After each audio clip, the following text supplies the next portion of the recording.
相信屏幕前面经常搞穿越的朋友，三国时期一定没少去吧。之前有这么一个段子啊，如果你穿越到了三国，让你指定这个时期的武将辅佐在你身边，你会选谁呢？貂蝉、大小乔、孙尚香、蔡夫人、何太后，还有华佗。毕竟这来都来了，会产生迎娶三国时期美女的想法也很正常吧。至于我为什么会提这个啊，很大程度上我是受到了英雄励志传三国志玩家的启发，因为我发现他们好像对穿越之后的规划做得相当有研究。这是一款几乎没有任何宣发，甚至还顶着国产 EA debuff 标签的独立游戏，卖相上也有着浓厚的三国志系列和泰国励志传系列的味道。但就是这样一个偏缝合向的作品，却能在首周突破10万份的销量。截止目前，游戏共斩获3000多条评论，88%特别好评的成绩。当然啊，本期的内容我并不打算从全方位立体的角度来介绍这款游戏，而是游戏内的一个不太正经的单独玩法。就像我前面铺垫的那样，很多玩家在玩这类游戏的时候，总会想方设法的拉近与女性角色的关系。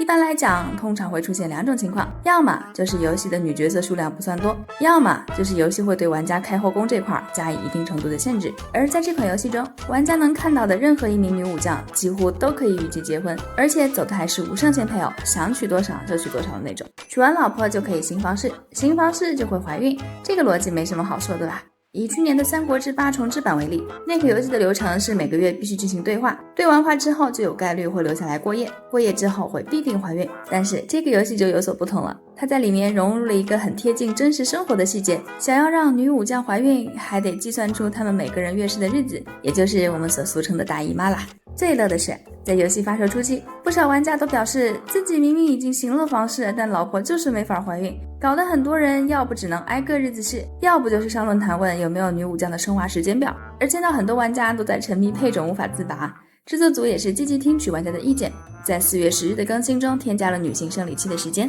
说实话，我第一次听到这个游戏还有这样的设定的时候，我也是一脸懵逼啊。按照现实生活来说，女性的生理周期为28天，而游戏里为了方便计算，把这个周期设定成了30天。有了这个数据，玩家就能计算出每个女武将的排卵期。排卵期的计算方式为月事开始后往后加15天，只要排卵期期间行房事，受孕的概率就会非常的高。具体到游戏里，就是这些女武将会对玩家说出妾身算着日子，现在那个可能会把肚子闹大的这种话。除了要把时间限定在排卵期这个大前提下，受孕率还与玩家的经历和一番翻云覆雨后的表现有关。如果伴侣在完事后说出了感觉整个身体都飘走了这样的话，那么大概率是这次有了。但如果是还不错这样勉强的语气，那么大概率就是失败了呢。如果真的想保证高受孕率啊，可以尝试在行房事之前服用虎鞭这种大概率能一发入魂的道具。不过这玩意儿跟现实差不多啊，也就是给心里丢个底儿。一些求知若渴的玩家甚至还动用了代码，推出了一套怀孕概率公式，